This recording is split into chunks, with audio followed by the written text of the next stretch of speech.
I know y'all are used to me making a agenda change. I don't want to disappoint you. So I do have one thing I would like to add to the agenda, and I don't think it's anything that not having been advertised would be a problem.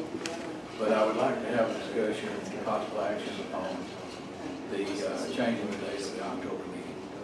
And I would like to make that the first item of the business. And I will make the form of a motion that the agenda be accepted with those changes. I'll second that, Charlie. All in favor? Aye. Aye. That would be both a meeting and a workshop? Yes. Okay.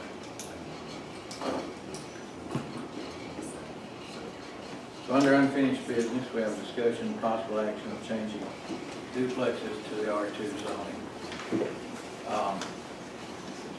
I will say that I had a conversation with Environmental Health, Andrea Mathis, and in terms of multifamily dwellings, she tells me that for the first family, in terms of the septic system and so forth, this would be assuming that it's not a public water and sewer is not available, that there would be a minimum of 1.5 acres required for the first family. For each additional family unit, there would be, that amount would increase by 25%. So it would be possible to get a duplex on a couple of acres, barely. But anything above that, environmental health would not be on board with it. So that's the lane requirements. That's the land requirement. There's still one system for a duplex or no? One septic system or no? No, it could be a joint system, but it would have to be sized appropriately larger. So, and also in terms of water, that one family, actually two families, can be served from a single well. But beginning with the third family, you would have to go to EPD to get approval for a community type well. So a duplex could be served from a well on the property, a triplex could not, or a couple of duplexes could not. So Charlie, when you said 1.5 acres for the first family, I'm assuming a duplex would have 2 or more families. Yes, a duplex would be 2 families. That's provided there's no public water, correct? Yes, provided there's no public water and sewer. If there is public water and sewer, I think our requirement is going to be that they would have to hook up to that. So the minimum would be 1.5 acres plus 25%. 1.875. Yes, almost 2 acres. Right, for a duplex. For a duplex. You would be, water? I'm sorry. Private sewer. For water and septic, you can get 2 families under 2 acres. Once you hit that third family, the acreage requirement for septic would exceed the 2 acres. Also, once you hit that third family, the water would have to be certified by EPD. Right. She'd given me 2.3 acres as the minimum acreage amount. Really? Yeah, for one duplex, and then for two duplexes, it's on a private water system, to be served with private septic, it would be 4.6 acres for 2 duplexes. Well, now that would be right for 2 duplexes because you're talking about 4 families, at least, except that she's doubling the 2.3. But what she told me was 1.5 acres first family and 25% more for each additional family. I can go back to her and get clarification. And if you have 0.75 for the public water and you increase that by 25%, you still be under an acre. Well, public water didn't necessarily go by, according to what she told me, by acreage. It was by families. You can do 2 families on a private well, but once you hit that third family, it's no longer private. You have to go to EPD and it would become commercial. They would have to certify it. Yeah, I just concerned she's giving me Sounds different than what, because on a public water system, and I don't think she was contemplating like a private well public water system. She was telling me 1 acre for 1 family and 1.25 2 acres for 2 families, and that would be a water system supplied by the water authority. We did not discuss the water. So, but that private water system, it was 2.3 acres is what she did the calculation, because of course I didn't want to be responsible for the final tally of that number, but we need it. We need to get back to a clarification, because that's different than the conversation we had.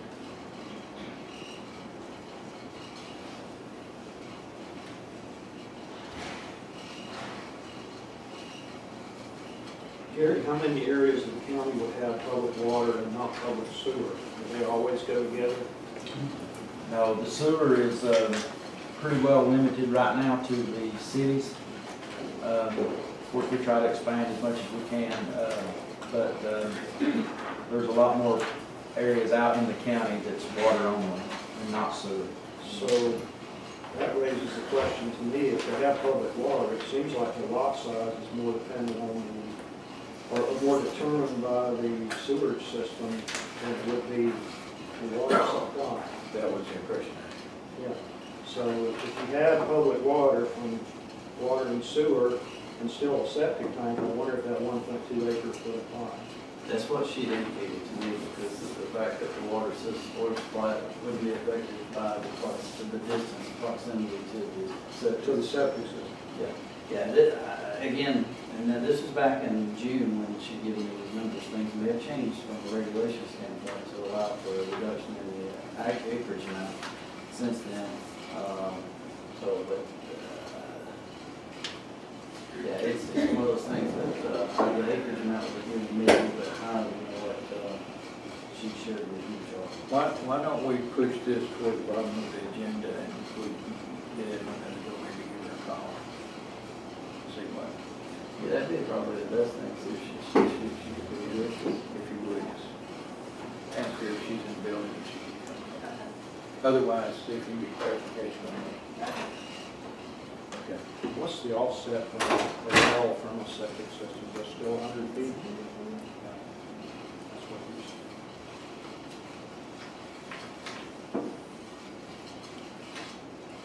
Okay, while we're waiting on that, if y'all want to, I'm going to go ahead and proceed a little further.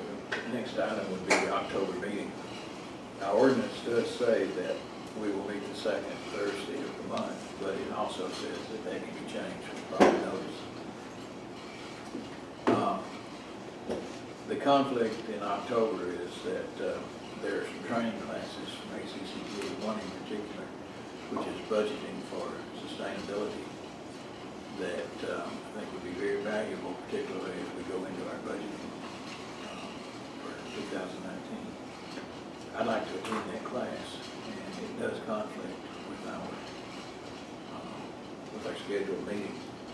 So what I would like to propose is that with sufficient advertising, that we move the October meeting to Monday, the work session to Monday the 15th, and the meeting to Tuesday the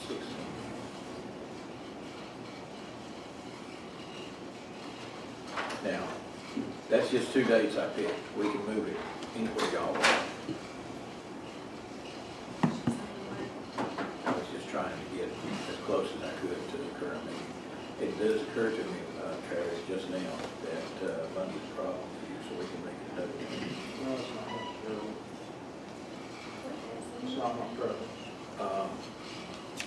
Let's see, looking at October, our meeting would be, work session's the 10th, meeting is the 11th.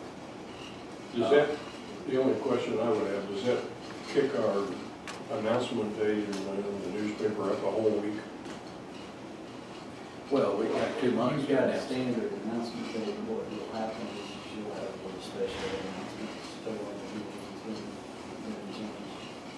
Because at the beginning of the year, there's a standard announcement. But what I'm saying is we picked Wednesday and Thursday to meet the deadline of the newspaper We only publishing. do that once a year though, now, and then I put it on the website, I don't know. No, and all I'm asking is, do we not have to have a published notice a whole week earlier? Oh, yeah. because we move in a day or two. We've got to do that, but we've got 2 months to get that. Well, yeah, it's not a What crunch. I would propose is that we actually do it a week prior and the week before that, run 2 ads. So that we make sure that everybody gets the word. Yeah. Still won't have. I'm good with the dates, Charlie. For me, it doesn't.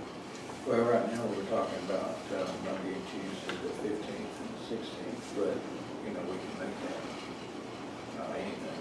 I was just trying to get as close as I could to the original date. What are the days of your classes? Wednesday and Friday. Wednesday. Yeah.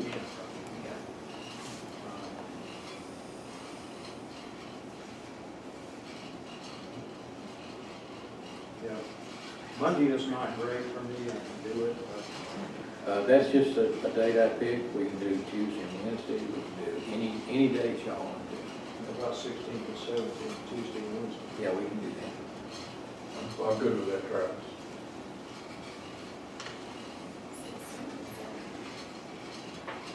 That being the case, I would make a motion that we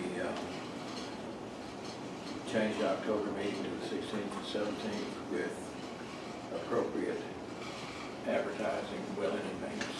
Same time of day. Same time of day, unless y'all want to change that. I will have to clarify with the jury room for the Okay. 17th.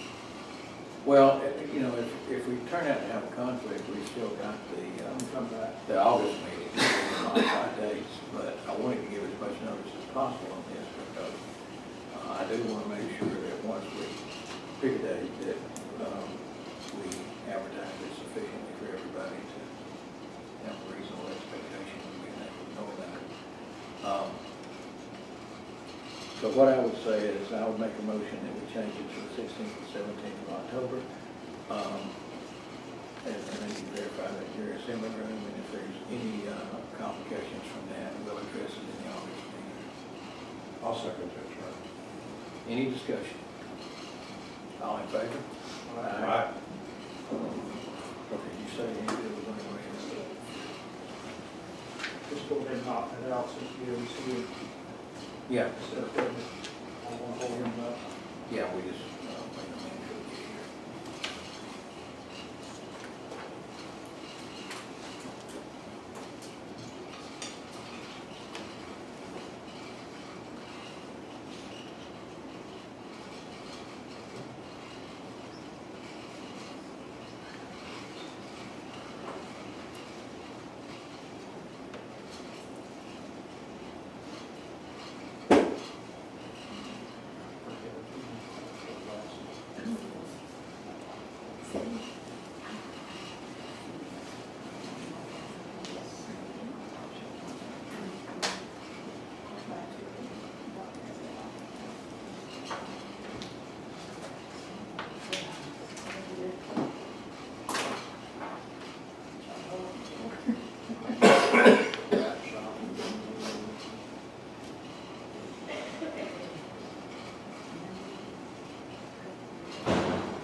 Morning.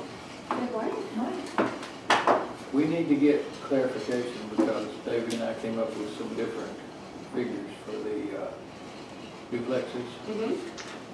So I guess the first thing would be in terms of a septic system, and we're assuming now this is a location that does not have public water and sewer available. So for the septic system, I was thinking 1.5 acres for the first family and 25% for additional families. Per unit, which would be what, 1.87? It's basically 0.4 for every unit for private water. Okay, now I'm thinking of septic systems right now though. That's what I'm talking about, pertaining to. Oh, if you have private water, then it's Yeah, private water, you have to have more acreage, you have to have an acre and a half as opposed for single family. If it was, public water, municipal water, it would be 0.75. Okay. On private water though, if you got two families, would it be 1.5 plus 25% more of that, Yes, which would be essentially 1.9? 1.9. Okay. Andrew, you and I talked back in June, it was 2.3. No, I got some, yeah, I talked to Ray about it, Okay. so it's more. Yeah, Okay. So it's. So that's just basically more research. Yeah, per unit is actually per residence. So a duplex has two single dwellings in it. Right. So it'd be 0.4 for private per unit, and then 0.2 essentially for the 0.75 acreage. How do you figure it if they have public water? The same? 0.75, 25% of it. So it's point. Okay, fine. Now with an R2, the minimum acreage is in 1 acre. And it also requires, we require public water to qualify for an R2 zone. Okay, so if we require public water, then essentially we could get a duplex Hey, on an R2 1 acre lot. If the septic passes. If it percolates. You have to have initial and replacement. That's very difficult to do on a 1 acre tract for a duplex. Right. So that's our minimum acreage. So that would be the minimum, but that doesn't guarantee that that particular piece of property would qualify. That's exactly right. Yeah. There's times where I've said, another county, I've worked other counties, I'll go to your neighbor and get another half acre, Yeah. you know, that type of thing. So they might not be able to prove that they can get replacement. And sometimes they have to have And what do you mean- alternative systems. What do you mean by replacement? If the system were to fail, like at your house, if you had a new construction today and you had a 3-bedroom house that you're proposing, we would go out and run the system based on that 3-bedroom, but then we would have to have a reserve area or a backup area that is set aside, that's the green space, just for the repair of that system, because systems don't really last but 20 to 25 years on average. So we want to have that backup area, and that would, we would do the same thing with the duplex. What was it again on private water? If it's, 1.9. yeah, 1.9, so it's basically all you're doing is adding 0.4 for every unit, for every single family over the initial single family, if you want to look at it that way. So it's acre and a half for the first one, add 0.4 for the second one, 0.4 for the third one, 0.4 for the next one. So it didn't, because when you and I talked, it was 2.3 and then it went to 4.6, which was the Yeah. doubling effect, so it doesn't do that. No, but the thing is, these are just, and I want to emphasize, minimum requirements. Yeah, I know you and I I talked mean, about that. it can really, if you've got this, and also this is considered usable acreage. This is not, if it's got a creek going through the middle of it, that's not usable acreage. We gotta stay 50 feet on either side of that. The well, if it's private water, is not usable acreage and within that buffer. So if I require 1.9 for a duplex, if it has water on it, and if I can't meet setbacks, if I know ahead of time that this is not a pre-platted lot, that we're actually platting it for the first time, I might end up requiring 3 acres. But the problem is, if it is a pre-platted lot and they can't get the additional acreage at a later point in time, when you have that failure, it's gonna cause a problem with the subject, the ability to maintain the subject. It will, yeah. That's the problem. Right, is if you right. cut it These down- lots are already. But for our purposes, we can't assume any particular lot that will or will not meet the requirements in terms of percolation and so forth. What we would have to do is say that it has to have public water, and then the minimum acreage would be this, with the stipulation that no matter how much acreage you've got to meet the environmental health requirements. I would agree in some respects, but if you allow these lots to be too small and then you begin to have failures, and they can't obtain the additional acreage to repair and replace that system, you create a But she's But not now, going as I to approve understand it it, if they don't have. The additional- Are we talking about every planted But the lot? additional acreage to repair it would have to be met initially. It would. So they'll have to show that they have the acreage for the septic system plus enough left over to to replace that septic system? There's, your lots that are pre-platted, lots that, I mean, that's 95% what we deal with. Right. If someone came to me with a 2-acre tract saying, I'm gonna put a quadruplex on that, no. You know, so. But you're- under these guidelines that you just shared, they could put a duplex. They can put a duplex there, given that they have the property to do it, I mean, the green space to do it, to meet those minimum requirements of replacement and initial. So if there's not replacement room, then she's not gonna give a No. septic tank permit, and we're not gonna issue a building for a duplex. Is it possible on a 1-acre lot to have room, assuming there's no creek or anything, to have room for the septic system and room left over for replacement? Correct, that would be equivalent, assuming that a duplex has 2 bedrooms per unit, that'd be 4 bedrooms. Yeah, it's possible. But Yes. not probable. But if there's not any other factors, absolutely, yeah, I mean, if it was just a bare tract of green pasture, there was no other influences, and it was public water, 1 acre would work. Would it work with a well? No. If it was a pre-platted lot. Does the water or septic have to stay within the setbacks? No, they're not septic. The only setbacks that we have are Between the two, right? Yeah, right. 100 feet? Yeah, for well, we have to stay 100 feet from the drain field Right. with the well. But that's And then public water with the property lines is only 5 feet. So we can get right up to the property line For water. for the septic system. I'm just talking about setbacks in septic. general. And that's, if it was public water, we wouldn't have to worry about that particular No. thing, but we would have to worry about our other setbacks. So 50 foot off the creek and 5 foot off the property line. So the setback area is still acceptable area to be considered for whether you have enough space for the septic and for the replacement. Given that there's not a utility easement or something like that, there's a power line going right through the middle of it, I can't use that either. I think we're creating a problem if we make it small. I think we're just What do you think building in What do you think would be a good size? I'm thinking the 2-acre number is, Well, that's an R1.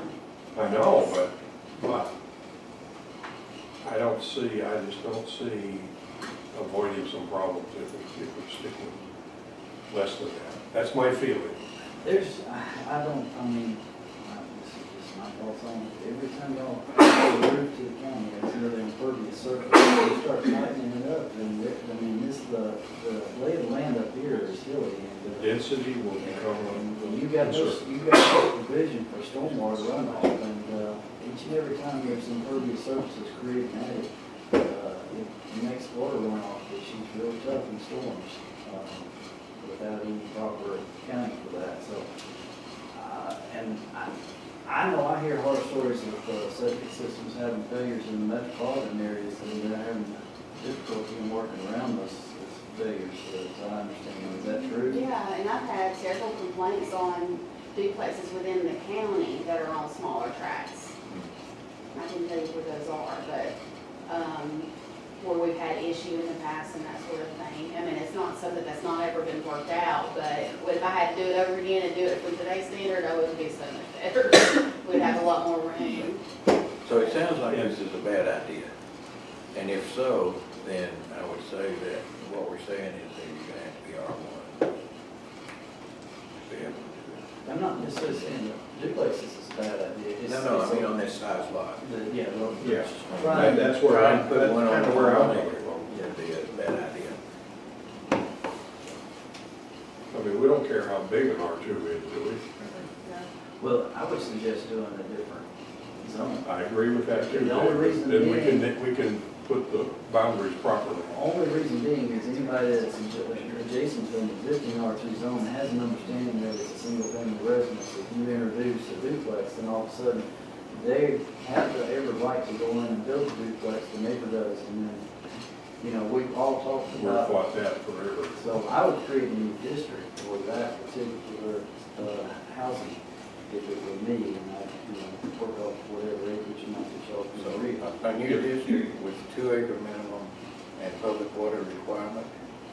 And then that neighborhood would get notice of the intent of that property owner to reapply for the new district. And they could voice their objection or approval, whichever it may be.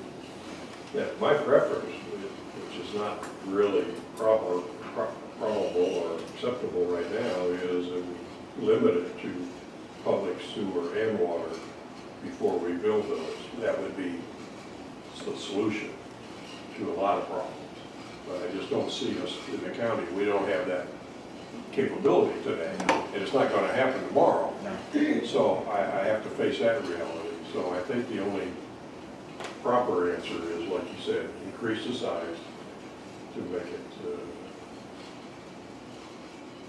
What about more, and change the zoning to a different zone so that everybody's aware of it. I think that's the best thing we can do at this time. That would take care of the issues that may occur down the road. I think it would. And it would also give the neighbors an opportunity to weigh in.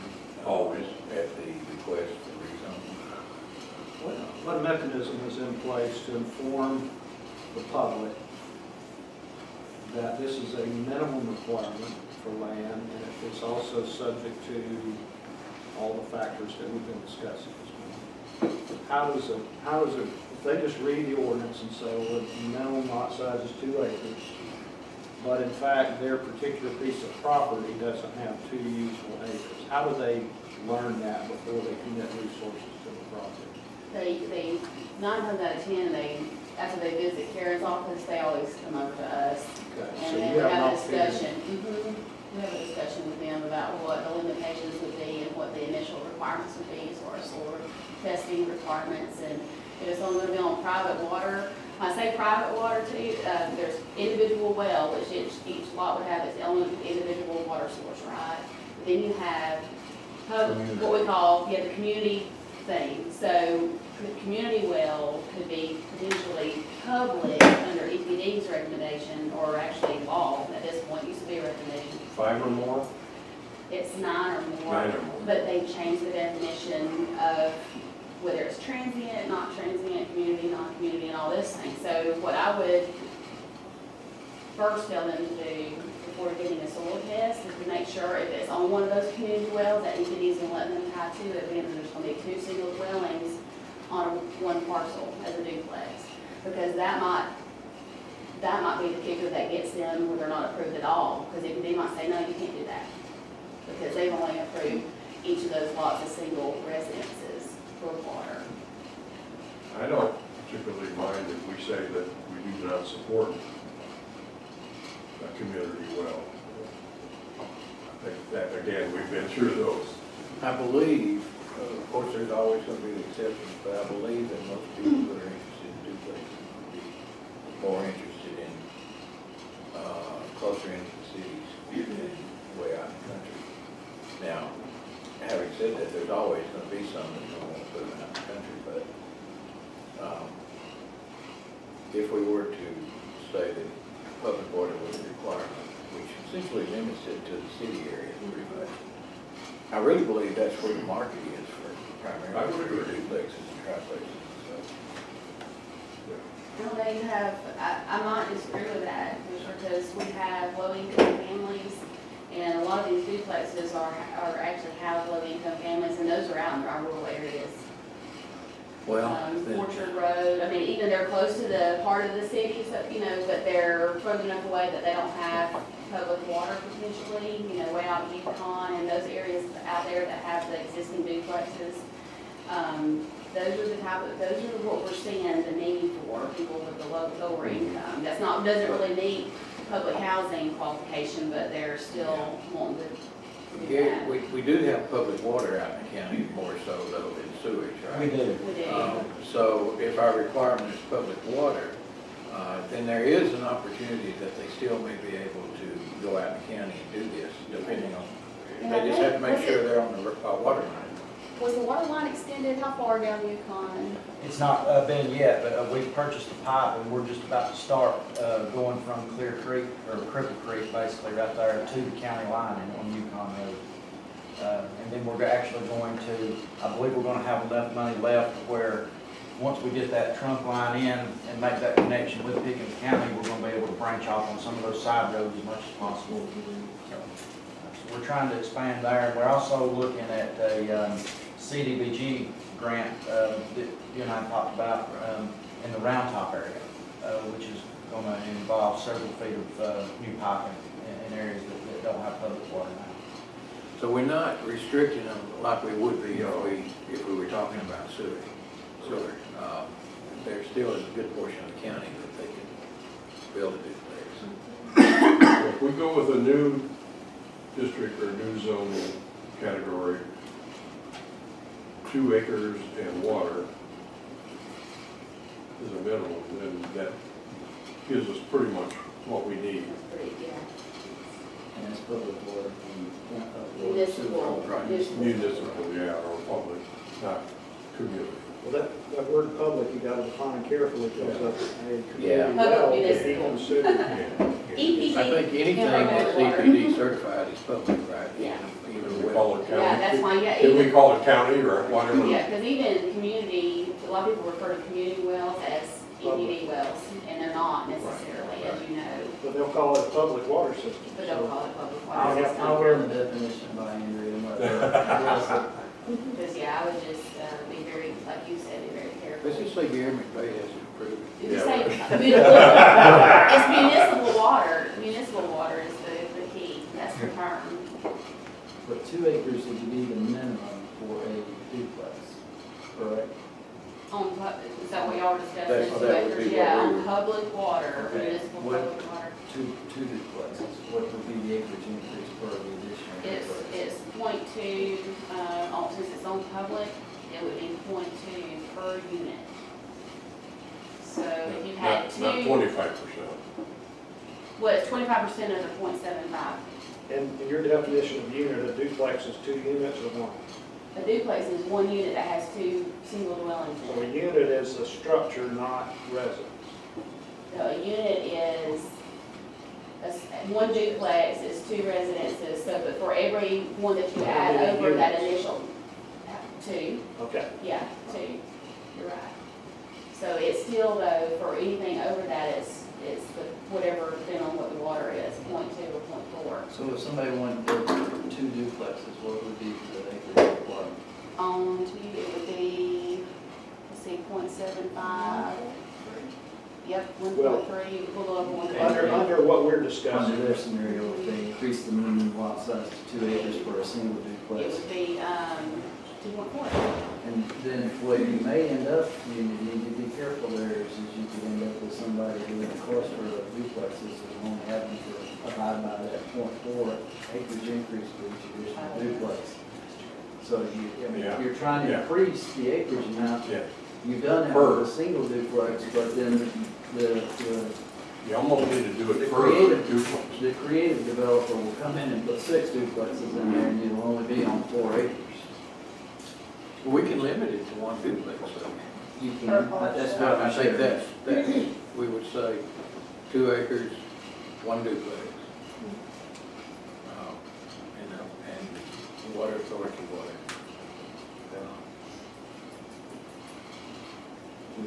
And I know on R1, we're limited it to 1 structure. There's no reason we couldn't do that on this new one. Plus a guest house. Yeah. 4,500. Yeah. Yes. And that was based upon a standard 2-bedroom duplex. So Yeah, standard 2-bedroom. Things change if you have a 3-bedroom duplex. What, are you talking about 3 for single family? Yeah, I mean, you're almost quadrupling drainable area. So that's, And if we have 2 acres, though, as a requirement up front, we've raised it from 1. Would 2 acres not accommodate 2 3-bedrooms? Potentially, Maybe. potentially, if there was nothing else influencing, you know, 'cause one thing that you have to think about is parking. A lot of times they want to have a big turnaround and all this stuff for duplexes and for company and everything else. So I would want to know how much usable acreage I have after we take all that out. I don't think we ought to get into the minutia of saying how many bedrooms it can be. That would be, when they come to us for the rezoning, something we could look at. If we say for 3 bedrooms, it's going to change to what are we going to do for would just say it's subject to my approval. Exactly, I mean, that's period, where I'm whether kind it's of going, going. because there's times where I might only say, you can do a duplex, but you're gonna get one bedroom here and one bedroom here instead of what you see as two, as four. Depending on what the soil conditions are, and they might say, well, the commissioner said that I could get two per acre. No, that's not exactly, No, you know, I think we just it's what, say, Yeah. it's subject We to don't the have to soils. debate. and it has to meet the environmental. Yeah, But- and those restrictions are very, they're tight. So maybe in the definition, you say minimum of 2 usable acres as defined by environmental. No, Well, everything has defined by the environmental, Everything that falls Lot- back. whether Why it's would that be R1, wrong? R2, whatever.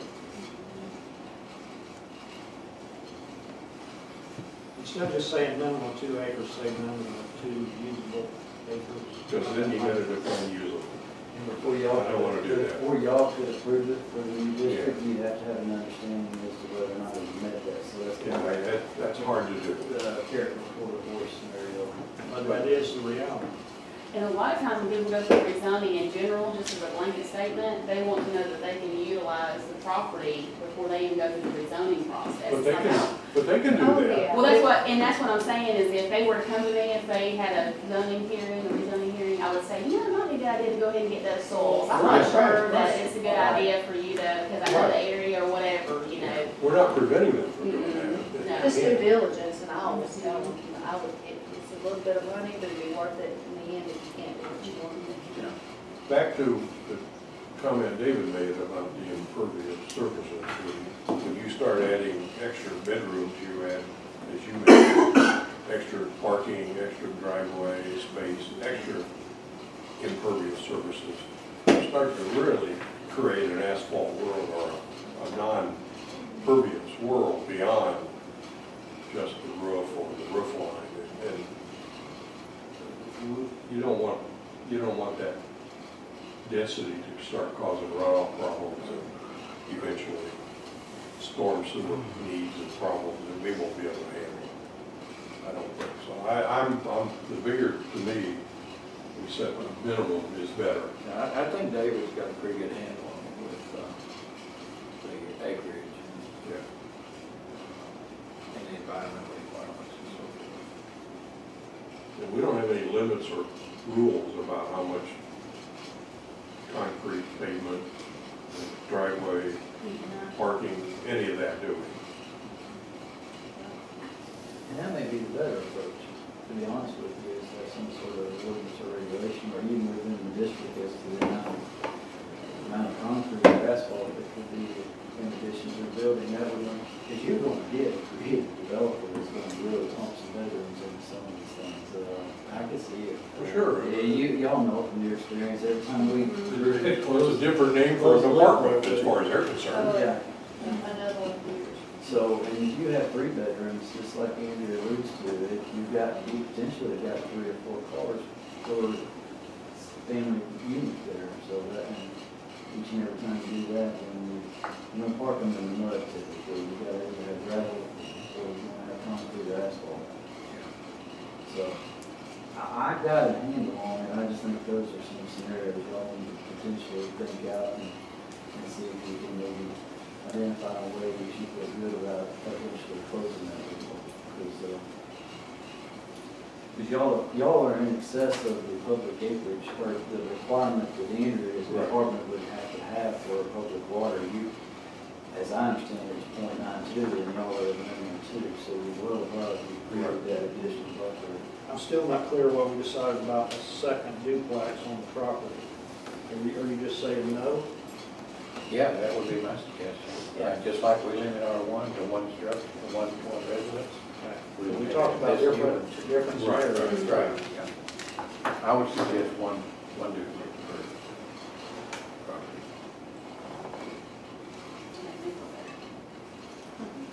And if somebody's got 5 acres and they want 2 duplexes, so they- Well, that's exactly right. This is about a One per complex of how parcel. many cows on an acre of pasture. yeah, just don't get into pigs.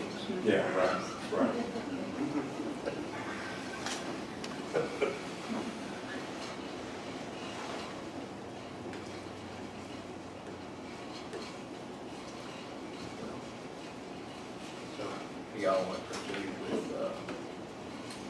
zone, 2 acre minimum, 1 structure. What are we gonna call the zone? You talked about shifting the, Would you call that R3 and then R4 for multi-housing? That was my suggestion at That's the what I would previous do. meeting, is just to Move always those. have the numbers and such Yeah, a keep them sequence. Yeah, Send the, it. the bigger the number, the bigger the X. so we're talking R3. In R3, And then, Any current R3 will just become an R4. slide up to be an R4. that wouldn't be an issue with your office, would it, Kristen, just to take all the R3s and call them R4? Just gotta find a color for it. Well, Oh, I'll help you out there. We'll do the data entry. we got a million colors. Yes. Purple. I think that's progress. Do we need a motion to that effect? But We would we're need not to gonna advertise. it We would need on. to advertise. Let's don't do that yet. Let's look at a draft. Let me get you a draft before the October or August. August, I'm seeing my notes here. Yeah. Sorry about that. Before the August meeting, and then let y'all review it, and we can discuss it at that work We'll session. make a motion to advertise it. I agree. That works for me. Anything else on the duplexes? Thank you. We're done with Gary. Any more questions for him? Any more questions for Gary? I think Gary had something in his hand, so. I did, I'm gonna leave y'all with some maps of the water system, and I'll try to get you something on the sewer system as quick as possible. There's some things you gotta do. Thank you. All right, yeah, thank y'all. Thank Thank you. you. Sandy, you know, very well.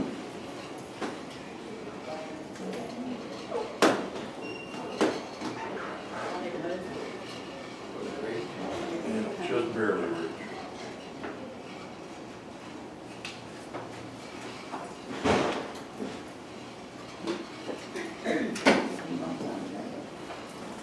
That's why you have to swivel chair. That's right. All right. Discussion of property tax exemption. Charlie, I appreciate being able to do this. I hope I take no more than 15 minutes, that's my goal. And we'll limit it to that. 2 reasons I had asked to put this item on the agenda. One, and in fact, if you can see the chart, and you may want to move over to this wall just to see that. It's okay, but taxes are a big part of our revenue stream, obviously. This just shows that about 80%, you probably can't see any of that, it's pretty small. 80% of our taxes, our revenue comes from taxes.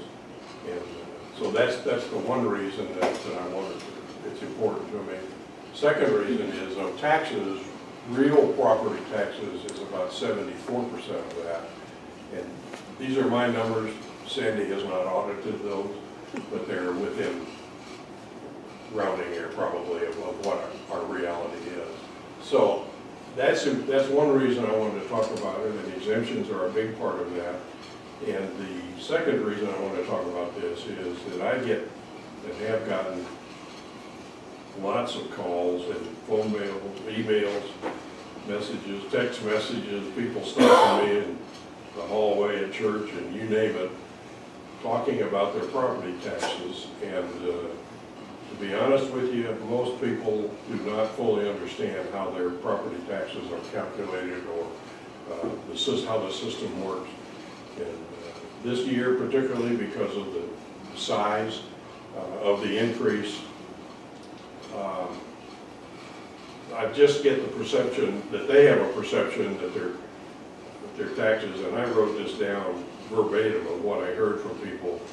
It's either their taxes are being made up out of thin air, or it's being determined by some crooked politician without regard to the law. So I hear that perception, and I don't want that to be the case. It's not the case, and I don't want people to believe that. So I always ask them, have they talked to the tax assessor? Have they talked to the tax commissioner? And most don't. Some do, but most don't. And the reason they give me is they will not do that because they fear they're going to get a penalty. They're going to be on the bad side of the tax assessor, and that they have a fear of that. So all of those reasons is why I wanted to give a little bit of a pitch of how the system works, and I'm going to use two exact specific parcels, real ones, to show you how it works and give people an understanding. So that's what I'm doing today. I'm going to try and use the slide up there for a couple pictures, if it works. I will put on a disclaimer, and I did this without David's permission, but I said I am not a board certified tax lawyer or a state certified property assessor. So my suggestion is that you seek professional advice before you listen and do whatever I talk about here. It's not being advice that should be used for the taxpayer. So that's my disclaimer. Let's go ahead and start. That's the reason why I have it there. The tax assessor and the tax commissioner have a lot of information available. I have spent days looking at that information, gathering it from the Department of Revenue, from the Constitution of Georgia, believe it or not, talks about exemptions, from everywhere. So it's not a lack of information. I think it's a lack of communicating that information. First thing I'm going to do, I'm going to give everybody that's here, I think I got enough.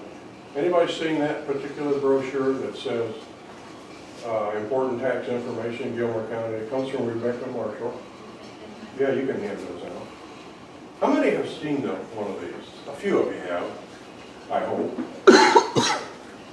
Now, this is required by law, and everybody should have access to this, although I don't find it too often that they have. This is the small version of thousands of pages of law that Becky has condensed into here for the taxpayer.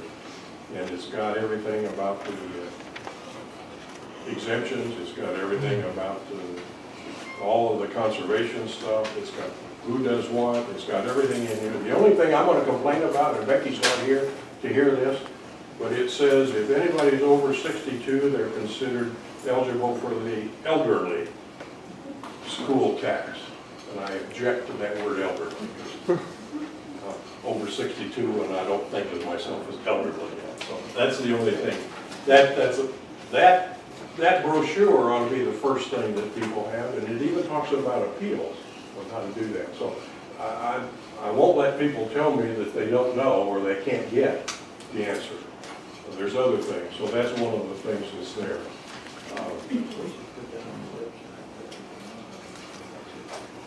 I couldn't find this. I don't think you can download this from the website anywhere that I found. We can put it on the calendar. But we can put it anywhere, and Becky or Teresa could probably get it on their website to download. We have that information, not in a brochure, but on our website. It's all listed on the side. That's true. You do have it in a different form. Yeah. But this is actually the official ones required by law for Becky to put out. It's 1 or 2 years old, but that's not really the important thing. Okay. let me say this, and I'm going to try and shorten this. I don't know if I can put a picture up here or not, but I found in working with Teresa, the tax assessment and exemptions and all of that is, in reality, pretty simple. In fact, you can take one page like this and you get your taxes, property taxes. It's all on one page. It's not complicated in that sense. It's 6 steps, as I'm going to go through real quick.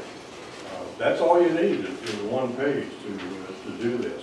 But behind that, Teresa and Becky and a lot of other people and the Board of Tax Assessors have a lot of work to do. They use a system that I know has, I don't know the number of lines of code, but it's a big system. And it's got hundreds of parameters. And all I know is I wrote one of those one time for another county in another state, and we had over 10,000 calculations that had to go into coming up with the numbers in that. So it's a big, complex system underneath. But all we do, number one, they go ahead and decide the market value of land, improvements, and accessories. We all know that. Then every year, we get an inflationary value added to that for the market value that has risen or dropped, as has been the case in the last 10 years sometimes. And then that is added to the prior year's market value and come up with a new current market value. That's step number 3. That's pretty easy. All the taxes are based on 40% of that number of the fair market value. That gives us our taxable value. The tax assessor then reduces that number itself by all the exemptions, and that's what we're going to talk about here, is those exemptions that get applied to the property. That becomes the taxable value, and then when we decide on our millage, you multiply that number, and that you got your tax. It shows up on your tax bill. So that's pretty simple, but there is a lot behind that. So let's look at one of the things I'm going to try to show you. I don't know how many of you are aware of this, but there is a constitutional law, you can't read that, but I'll read it to you, that allows counties to enact local homestead exemptions. And we have done that for all our exemptions. If you get an exemption, you do it with a local exemption. We do not have any that we require the state level. We do better than the state in our county. And there is a number of counties that have implemented exemption, and let me read this verbatim, that will freeze the valuation of property at the base year valuation for as long as the homeowner resides on the property. I found that not one in probably 100 people know that is possible, that is allowable, that is in the law. And so even as your property value rises, that particular homeowner's taxes will be based on the base evaluation. That's a key part of this whole process that gives people a lot of confusion and does not realize that. Now, that law varies by county as to what it applies to, whether it's school or county or bond or whatever. But some people do not know that that exists in our county, and it does. So that's one thing I want to communicate, that that's available. And we'll talk, in my example, we'll go through and talk about how that works. That's something in this brochure. It talks about all of these exemptions. That one is talked about in, I don't know what the number of the pages, but it is covered in this brochure, which I had never seen in 10 years, or caught my eye that I've been here. But it is an exemption that is available and is automatic to anyone who files any kind of homestead exemption. That is always there, available. So that's where we're at. Let's try to go through and look at how to calculate one real quick. This will, if I can find my spreadsheet here, which I did. Hang on. Let's try something else. This is a view of parcel A, I call it. This person was, this is 6.77 acres, 65 or over, income less than 10,000, 4,360 square foot. This is not your average house. This is bigger than the average, but that's not the point. It doesn't matter. The process is exactly the same for any size house. I do have on the top line a freeze base of $537,000. That base was what that particular parcel was valued at when the person applied for his first or her first homestead exemption in 2008. You take 40% of that, you have $214,800 that is frozen at the maximum value of what you're going to pay taxes on in this particular case. So let's go through it real quick. Column on the left is 2017. There was $57,000 in land at that year, 387,000 something, 4,000 accessory to total gross value, $447,600. 40% of that, 179,000. The county M&O, county freeze exemption, excuse me, in this case is zero, because if you go back, the value, current value, 179,000 is less than the freeze value. So there is no benefit to that freeze for this particular year, for this particular parcel. See that? You got that? Yep. So you take that 175,000 net taxable value, multiply it by the millage rate, and there's a tax for the year. The bond tax, which we have, is separate. There's just $4,000 there because of the age and that. So there's $200 and some dollars on the bond for that $1.5 million. And then the school, because of the age, this person gets 100% of the school tax as an exemption. So the zero is net taxable, and the school tax is zero for this person. Total then at the bottom of $1,484 in taxes from that parcel. So that's the math. That's the math on that one. If we look at the next parcel, slightly different because this person is not 62 or over. I'm not sure all those are right. The float base, I don't think I changed the space figure on that. It's not 4,000. 41,000, meaning that there's $16,000 of taxable value that won't be taxed. So this one is a little different. They start out with land value, start out with improvements, start out with accessories, gross value, there's a 40% value, $79,000. They only get $2,000 exemption because they're not 62, they're not seniors, they're not elderly. They get the standard exemption, but there is a county freeze that they gain advantage of because their number is larger than the base that they're being measured against. So they actually get an exemption of $16,480. And so that reduces their county taxable value, and they only pay $422 in county taxes. Bond is normal, $2,000. They pay $100 and some dollars. The school, $2,000 because of, again, standard deduction. They pay school tax, and their total tax is $1,800. Now I'll go back, let's just go back on this one real quick, and let's look at what happened over here in tax year 2018. Their land value went up, and it went up because of an inflationary value of something, and I don't know the answer to why. That's a question you have to ask the tax assessor. But there was an increase in that growth of the land value. There was an increase in the value of the improvements, $45,000, pretty good jump. Actually, the accessories, which is like, what? Garage, or, well, not a garage, but a shed, or a driveway, or a septic, or something miscellaneous stuff. That actually went down $100. So their gross value did increase, which means the assessed value increased. And you'll see then down here that they still are getting the same, you're still getting the same exemption. Actually, the dollar exemption went up, but you're getting an exemption of $39,000 for the benefit of that inflationary rate being exempted. So that's a significant thing for this particular homeowner. So that's logic that went on here.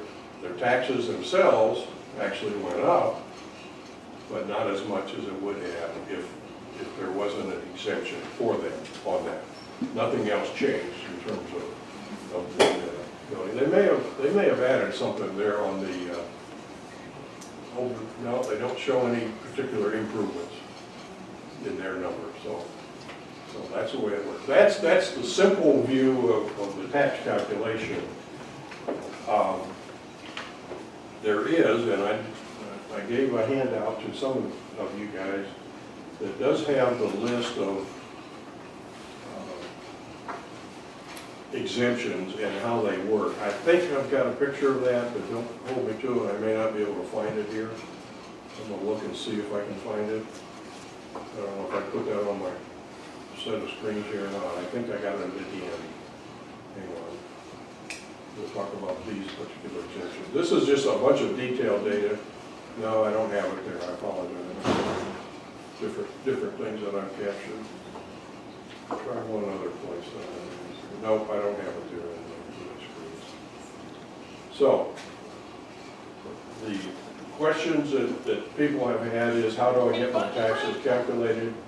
That's the simple version. It took 2 hours for me to sit down with Teresa's people, and they stayed over, not overnight, but a long time after work hours, explaining to me how my taxes were calculated. And we didn't quite get it all the way, but we got a good understanding of it. And I want people to know a bunch of stuff that they can see. They can find out how their taxes are calculated. There's no reason to say they can't. You guys do that job.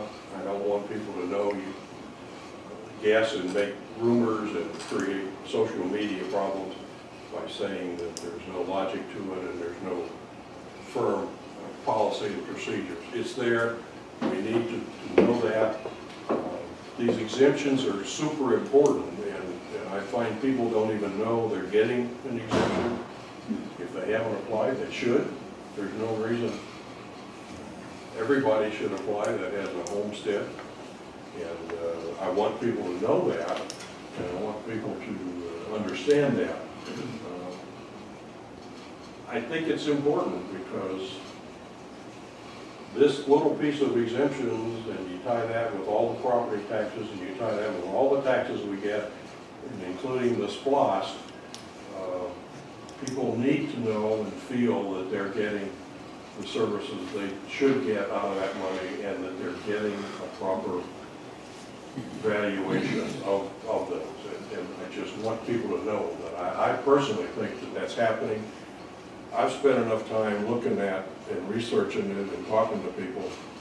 If I felt there was something criminal going on, we wouldn't be here today. I'd be talking to the DA. I mean, that's the way I feel about it. And I'm not doing it. We're here to say this is working. It works the way the law says.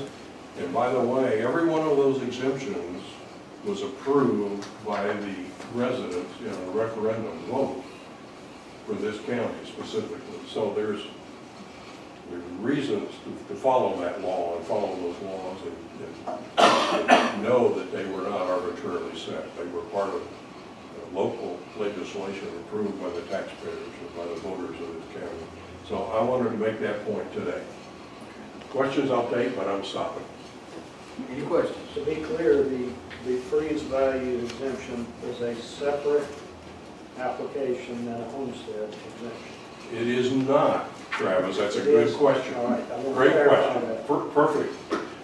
When you apply for any homestead exemption, whether it's for the school exemption or a normal 62 or 65, That's or included. this is automatic for everybody. I thought I heard you say differently. I want to clarify that. I might have, and if I did, I apologize, but it is automatic. The question has to be answered as to what is that base, and I'm not the expert to answer that, but that does get established for the year that you apply for an exemption. Yes. You're right, Travis, thank you. Teresa? I make sure I didn't screw anything up. Teresa is here, and she's got her experts to help us, so please. I wanted to clarify, when you showed about the homestead valuation freeze exemption, the slide here, I just want to clarify that that is a freeze to the base of the homestead, not a fair market freeze.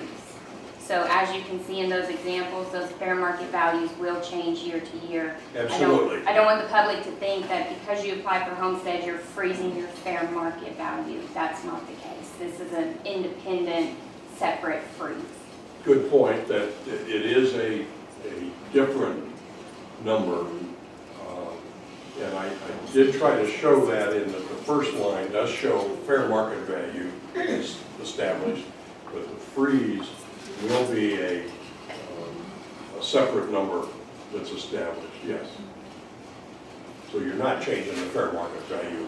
I guess that's the point. Right.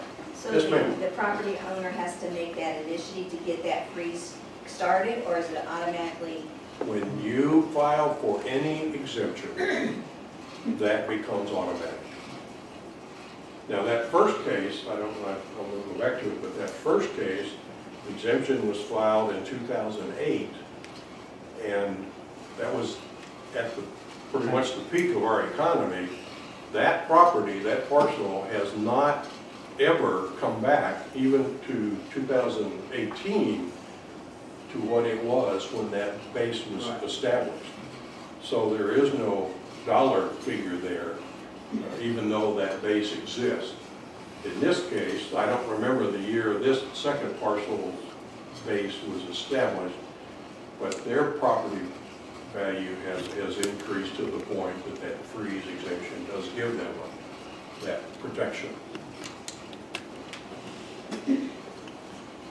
Any other That's questions? my pitch.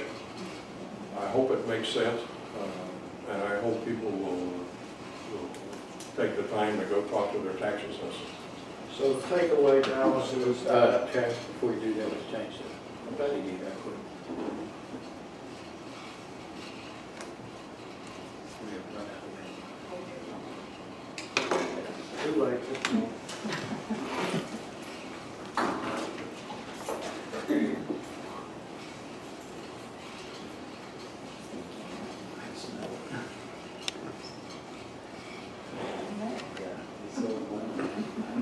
Just for snowing, my voice will be Oh.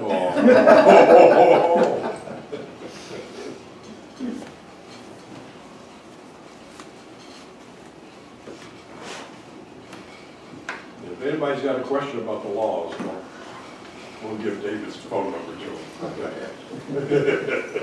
Dallas, just to Yes. summarize the takeaway, what I hear you saying is, after your extensive look at the process, you believe that in GIlmer County this is being handled appropriately and according to law.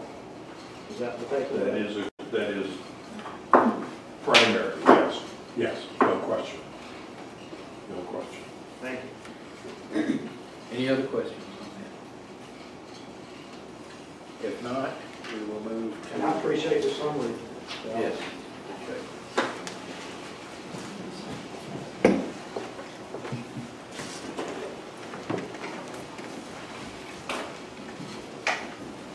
Thank y'all. Next item would be a resolution authorizing the advertisement of the rollback rate. Yes, we'll take a 10-minute break and then we'll get to that. You can unplug that. The resolution authorizing the advertisement of the rollback rate. What's Teresa going to say? We'll ask Sandy. I guess I'll just have to. Yeah. Teresa back. No, no.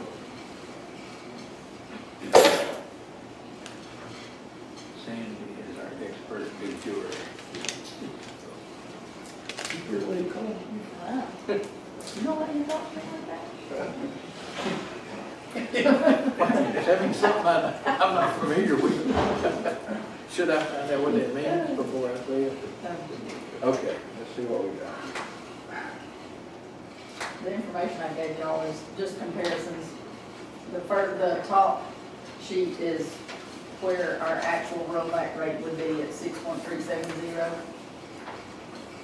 And there's an attached 5-year history reflecting those numbers. And then the third page is a rollback form if we remained at 6.983, which is where we are currently. And another 5-year history reflecting those numbers.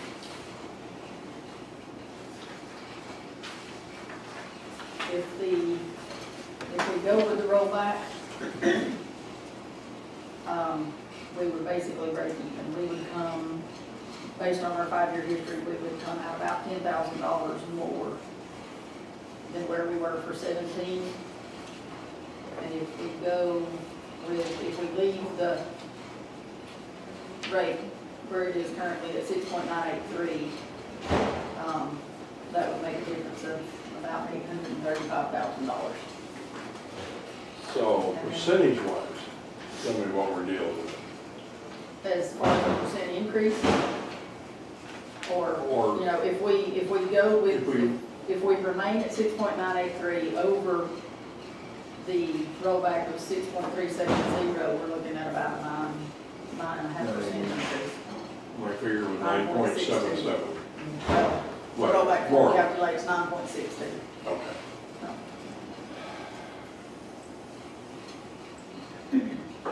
That's a big rollback. But it doesn't roll back my 25% tax increase this year. Personally. And it doesn't roll back a lot of people's tax increase this year. So saying that it makes it even isn't a fair statement. I think in terms of. Well, it makes from the it easy. county's perspective, it isn't, but from the individual taxpayer, maybe not. Some will go up, some will go down, some will stay the same, but from what the county takes in, it'll be a wash, essentially. You can look at it that way, yes. What we're doing is giving up about, what, $800,000? A little more than that. We're talking about a .613 mil, little difference. Yeah. That's more than I've seen, I think, in the past. Yeah. Much more, actually. So what that tells me is the valuations have gone up a lot because the rollback then has to compensate a lot. That's the way that works. I see that. I've expressed in years past my disagreement with the idea of a rollback. I think it's a fictitious way to try and adjust for the inflationary increase in values. And actually, one of the points in that presentation on exemptions, that's exactly what the exemptions are intended to do, is to buffer the impact on individual property owners against inflationary increases in their values. So I see this as, in my opinion, it's the wrong approach to take to solve that problem, and to do that. It's going to create, and it's going to create a bigger problem in the future, because now, next year, you're going to have a lower base to start with, which means you'll have a bigger increase, which means you've got to have a bigger rollback, and it's not an ending. I see no end in sight. We have not, since what, 2015, changed our millage rate, probably. Is that correct, Sandy? It's on your 5-year history. It's constant for 3 years. In 2015, 16, and 17, we remained at 6.983. And that was a reduction from the prior years, significant reduction. from the prior years. 2014 was 7.224. Changed it. Right. We reduced it in 15, and it stayed the same for 15, 16, and 17. My personal opinion, and it was last year and it is this year, that we should leave it the same. And I believe we should do as we have done this year and the past couple of years to make good use of providing services with that additional money that we can. That's just the way I feel. And I hate raising taxes. I would like to find more ways to not raise them. But I just don't like doing the rollback. I absolutely question how these calculations happen. If you have on your sheet where you see all those yellow marks, those are plugged numbers. I mean, they're just numbers that were keyed in. They're not calculated numbers. I ran a spreadsheet with it. You have a spreadsheet. Those are numbers that you type in. They're not. From the digest. Well, wherever you get them. I Consolidation. hope you get them from somewhere. I get them from the consolidation sheets, which come from the digest. Which is another discussion that I would like to have, but we won't have it today.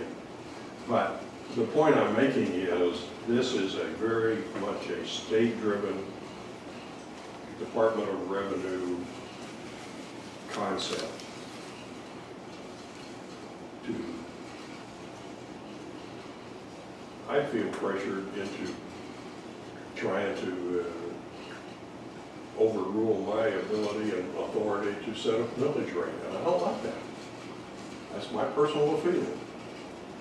This is a state-directed, strong suggestion. Now, they don't say it's gotta change, you gotta roll back, but they do penalize you if you don't. And Charlie and I have had that discussion about it. It's a big penalty, and I don't like it if we don't roll it back. It's not fair, it's not right. So I understand that. But I still want to keep it the same, millage rate. That's my personal view. We don't have the option of either or. No. We could split the difference. I don't know how to rationalize doing that or coming up with another number. That makes sense. We can make it anything we want.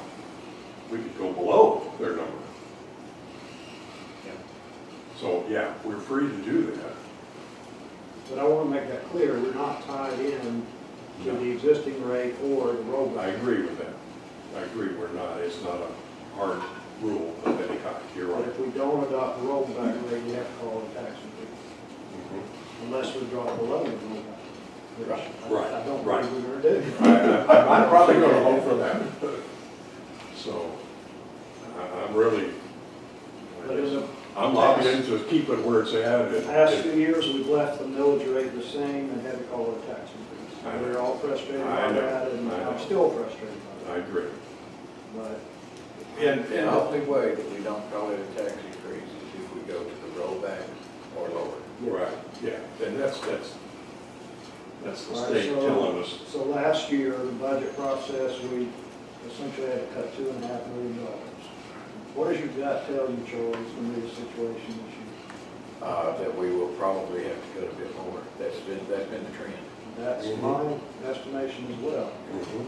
To put this in a little bit of perspective, it takes, I ran some numbers. Good. Before vacation. It takes $57,000 a day. That's just general fund M&O. That doesn't take into consideration capital or, those kind of expenditures. $57,000 a day to run the county. Is that a calendar day Personnel. or a That's business? 365 days a year. 57,000. That's personnel, that's everything. And of course, the biggest part of that will be Oh, yeah, right. Now, that's in the note. That's That everything. That's what I doesn't said. include capital. Yeah, I know. That's what I said. Well, on this rollback sheet, you're seeing that the real property digest numbers went up 13%. Personal property went up 5.7. Motor vehicles went down 20%, and that's not coming back up. No, it's not. So that's a reality. care of that. That's a reality there. And there's not much in both mobile homes, there's a small number, and so the exemptions went up significantly. The exemptions went up 27% from year to year. That's a big number. Now, when that exemption goes up, our tax revenue goes down. Big time. Dollar for dollar. So we're caught in this bind of, in reality, lower, smaller revenue stream, and of course the increased cost of providing services. That's the bind we're always in, and we're still in it, although I'd like to believe somewhere, sometime we get out of it, but we're not. So I don't think I'm not willing to add to that deficit by dropping back to the rollback or anything below where we're at currently on our millage rate. And I don't like it because people are paying more in property taxes. Most people, there's a few that will pay less, I agree. But rolling it back doesn't solve everybody's problem either. It definitely doesn't decrease everybody's taxes. It'll reduce some, but it will still increase some. So I think our best path forward is to maintain a steady, good, reasonable tax millage rate, provide the best services we can with that. That's my view.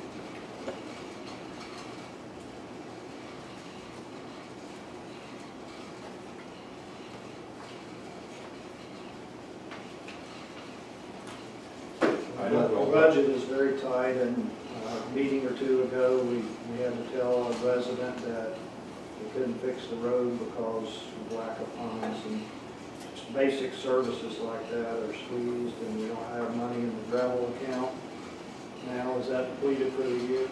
Well, it's not, it's depleted. Yeah. If I just put in my 2 cents worth as a department head, and I've seen this, it just continues to exacerbate itself in that every year we sit down and we provide you all with a budget. And then you all sit down and you decide where you're going to cut that. No, that's not true. We actually gave increases. Don't give me that. He's talking about the proposed budget. I'm talking about the proposed budget that was presented to you initially. Yes. You cut $2.5 million out of that. Yes. We're using Washington's definition of a cut. Right, Yeah. right, Cutting the right. proposed. Right. Yeah. It's exactly a Washington discussion, but go ahead, Jim. The difference is they print money. That's exactly right. It continues to exacerbate itself because with the explanation that Dallas gave on the exemptions continue to grow. And I think if you look at the last 5 years of Sandy's sheet, the exemption percentage has grown. So there you're taking that money out and you are trying to keep from calling it a tax increase, and the demands become greater and greater and greater because the population that is growing in this county is a population base that is eligible for the biggest majority of those exemptions. So you are, it's a double-edged thing. I agree with you. It's happening. I've watched it for 20 years, and it continues on. And one of the things that's got to happen is, at some point in time, you reach a plateau of the level of service, which gravel for roads and things like that you can't ever improve that. Or you have to generate money coming from someplace else if you're not willing to take it from the property tax. So that's, but to answer Travis's question, yes, some of the funds, some of the line items in the road department that you cut, those line items are pretty well depleted, and we're 7 months into the year, and that's what I see as somebody that has to deal with it every day, is that it just keeps exacerbating itself because of the exemptions, the fact that you don't want to call it a property tax increase or whatever, but it's pretty apparent that you have to have more money in government if you're gonna provide the services that people are accustomed to. Yeah, Jim, I was giving you a hard time, but we did increase your budget from year to year in actual approved numbers. We didn't give you everything you asked for, and I No. agree with that. But what I'm saying is, not just my budget. No, I understand. But you had to cut $2.5 million out of the M&O budget, proposed budget, that we as department heads presented to you, right? Yes. Mr. Chairman? And we'll, like you said, we'll have to do that again this year, Yeah. Or more. or more. Yeah, I think it'll be more. The pie just will not get bigger. Mm. That's the point. Well, even if we leave this where it is, we're still gonna have to cut Yeah, the budget this year, we know that. Probably 2 million, if we leave it alone. Probably. yeah, yeah. I would not doubt that one That bit. would be everything actually. One of the other things that concerns me too, guys, and I know you're all thinking about this, but Charlie asked us department heads a couple of months ago to go through an exercise and give him what we saw as projected capital needs. Now, you have a splosh that is going to appear on the November ballot, right? Well, if that splosh doesn't happen, then you've got one more time to attempt it. Correct. Well, what do you do in the interim? Because it happens in November, our budget starts in January. What do you do when you have the, I guess, We can continue collecting on the splice. Oh, yeah. And follow. through that following We're just year? trying to get ahead of Okay, the yeah, okay. renewal. Yeah. The point that I wanted to make is that if the splosh did not happen, then there's only ever one place for the money to come from. And that's what we have to convey to the citizens here. The debt has to be paid. The best way to pay it is with a splosh and let our visitors help us out. But if there is no splosh, the only other place it can come from is property taxes. And I'd say we've been looking at anywhere from a $3 to $3.5 million increase from debt service. We don't want to do.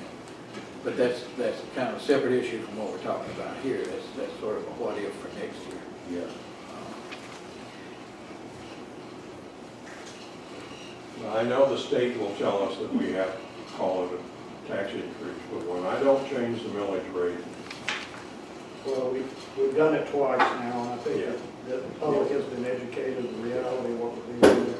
yeah, And you know my feelings on calling it a tax increase. If we were, yeah.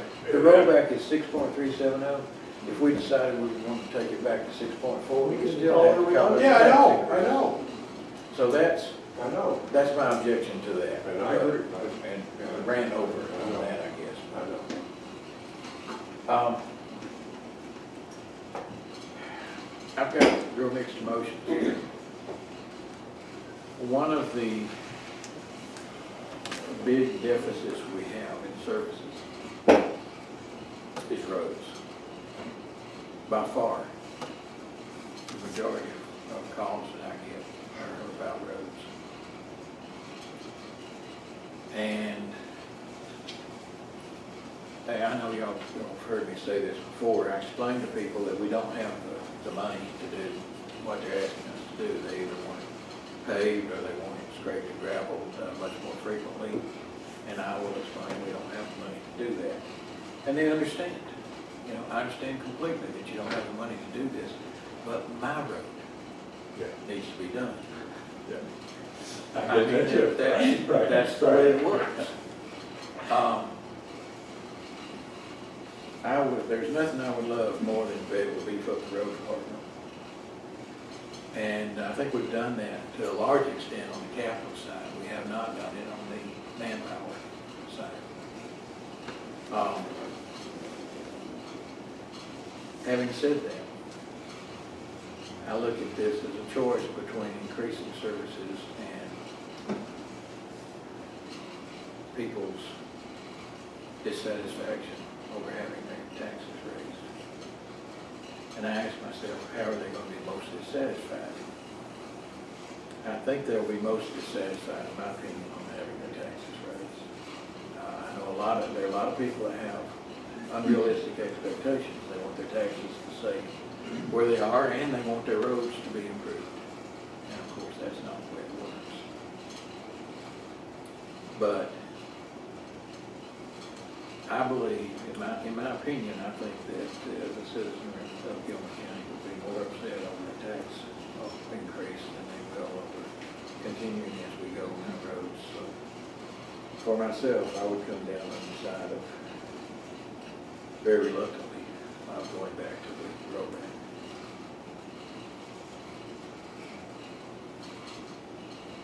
It is worth noting you don't live on a gravel road. I will concede that, yes, absolutely.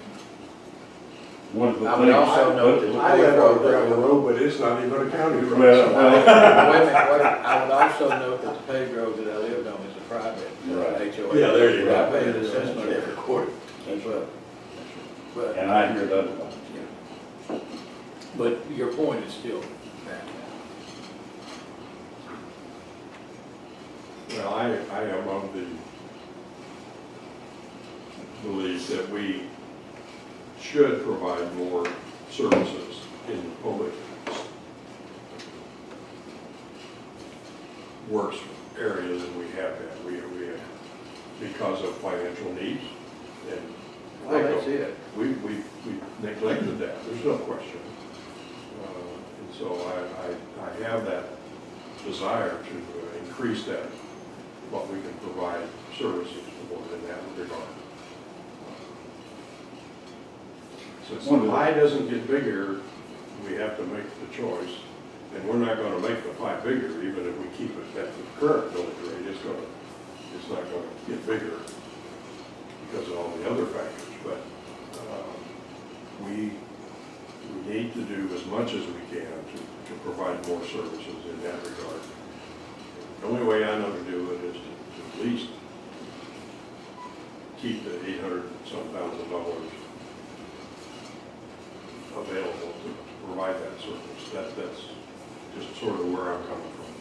You were going to say something, Jim? From the public works sector, I just want to say this, that, and you've heard me say this before. When I came to work for the county in 2002, the road department staff was 32 people.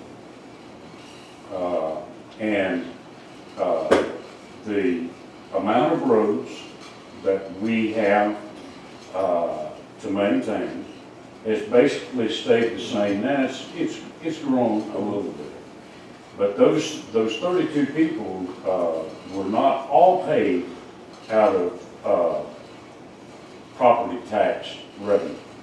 They were paid out of partially they were paid out of SPLOST revenue. And I'm not going to go into the problems that the county got into by doing that. But the point that I'm trying to make is that there was a justification for 32 people in 2002. Today, our justification is the same because we've got the same mileage of roads. We've got the same roads. And more traffic. And more traffic.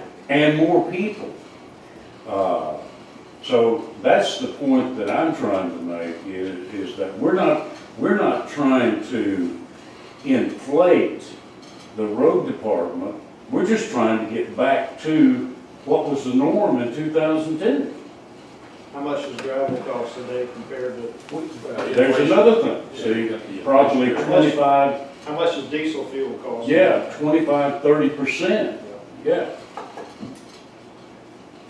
And that's not just true for the road department, but the road department is what I know Charlie hears about and I know you all hear about. But the same thing is true in some of the other departments as well. And It's not limited to the road department. It just seems No. to be, in my opinion, the area where the most improvement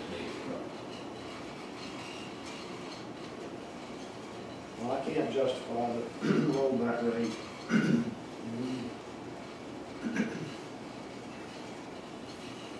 I think it would be a disservice to our city to adopt this rollback rate.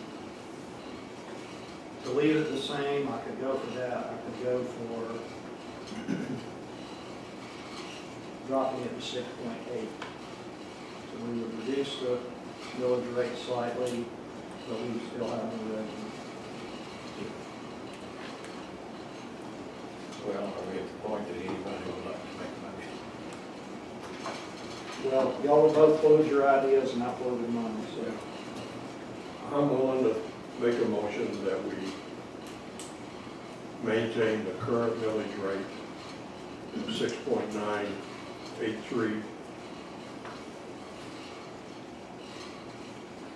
we have a second for that motion? You seem like you were. I was thinking if there was anything more to add, but really there isn't. We've talked about it all. All right, I'll second that. Is there any further discussion? If not, all in favor? Aye. No. Okay, so we will be advertising.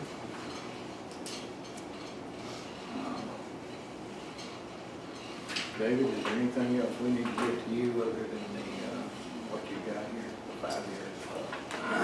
No, Sandy and I'll get together and work out the advertising dates. We don't need to, You'll have to have one public hearing, and normally that's done on the same day. I thought we had to have two pre-public hearings. But I think three. You can have two on the same day. Two on the Yeah, same right. One in day. the morning, 2 one in the days. evening. And then a meeting, we do not have to vote on the bond millage, do we?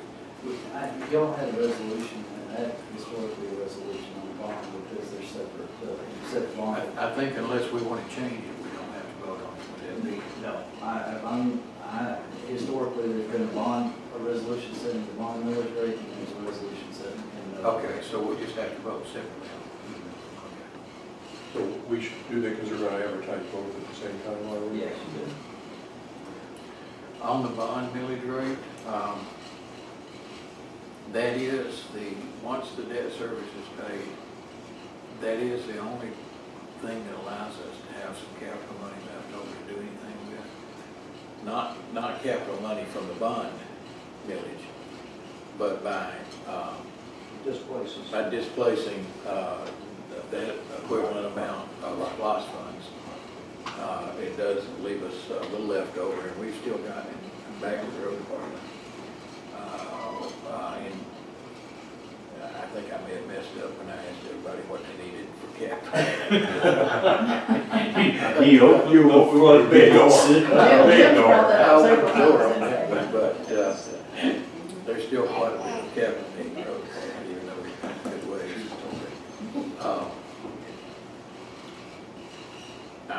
My feeling is we probably need to leave it where it is. I see no reason to change it. Again, it's the same logic that we have needs, that's the only way I see to fulfill them. And particularly if, by leaving the military where it is, if we're able to beef up the manpower in the road department, we also want to make sure that we have the capital budget to give them something to work with. Yeah. I think they kind of go together in everything. Do we need a motion on that, David? Yes. I'd make a motion that we leave the bond millage as is. Second. Any discussion? All in favor? Aye.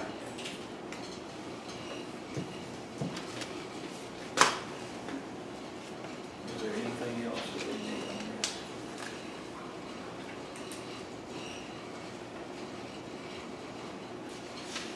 If not, we're the citizens wishing to speak. We have I one thought more we item. just did. No, only three. I only have two. Oh, wait a minute, this one, I've got no, I'm sorry, I've got no agenda. Okay, possible action on exchange of real property, yes, for the golf course property. That's correct. We have a situation where an individual built a back deck and built it, went a little too far over and got on golf course property. And so we have a solution that I think everybody's good with, where we property exchange, where we would give this individual a certain amount of property behind his deck that would then put him okay. And he would give us a comparable amount of property on the other side of his lot. Okay. And he would give us, this gentleman would give us the comparable amount of property away from his house on that lot, so that everything kind of comes to wash. I think it's a good solution. But I'm. David, you see any issues with it? Also, Mike's been out there, he's looked at it. Mike was the one who brought up the third issue to begin with, after the homeowner brought it to his attention, and Mike was good with it. And it's the same amount of acreage, and as long as Mike's good with it, it doesn't end up causing any issues with the fairway and the play on the floor stuff. So are we gonna address this today, or? Yes, it's not today. I would move to adopt the, This one will have an advertisement, so you'll need to make a motion to commence the process under Georgia law to exchange the property. I would move that we initiate the process to make possible this exchange of real property on the parcel 3093-B-188. I would second that. Any other discussion? All in favor? Aye. All right. Hopefully I haven't forgotten anything else, so if there's any, we are now at citizens wishing to speak, so anybody that would like to speak on any subject. If not, appreciate you coming. All right, thank you very much. Can I ask one Yes. question while I have three y'all do? Typically, we've had our budget meetings toward the end of October. Would y'all be okay with us trying to move those up a couple of weeks? Do them Yes. earlier in the month? That way maybe we won't be pushing so hard to get the budget approved by December 31st. It really affects the department head. Well, Us. I mean, the three of us I had can do this it anytime. discussion yesterday, and we're about to begin the process of bidding what I call commodities and things like that. And we seem always to be at a push in December to get the budget adopted and everything. So, Sandy, if you start the process a little earlier, then we're not pushed for time. Sandy, normally when do the department heads have to give you their proposed for? Well, I'm gonna try to move faster. I usually give them out and So you want us to, ask them to have them back to me by mid to late September. thank you. This time it'll probably be, I could still have the information put together, even if we did decide to have meetings earlier in October, I can still have the information put together. I'll probably make it closer to the mid-September timeframe to get those done. Oh, yeah, in October, yeah. Well, earlier in October, we'd go right Would be over fine. that. So I probably will, These will be 3 days of special meetings anyhow. I'll try to get the budget sheets out to everyone. Probably as soon as I get the July financial statements done, I'll start on the budget spreadsheets and get those out to everybody. I fuss at her, of course I fuss All at the her. time. But, she starts the process actually before we finish the third quarter of the fiscal year, which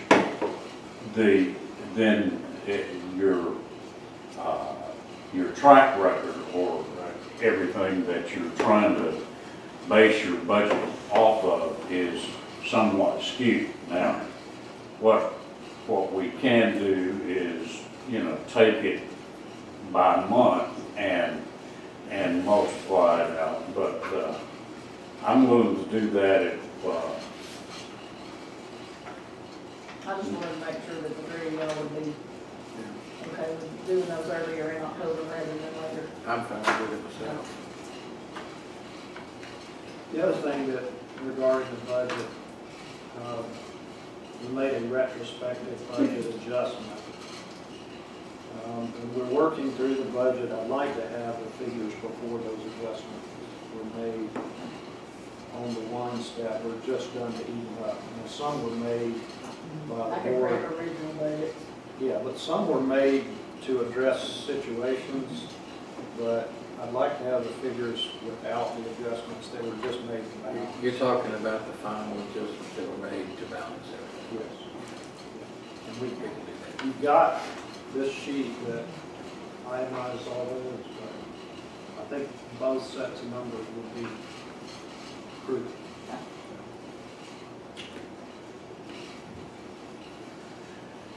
Anything else? If not, I would like, what I hope will be a short executive session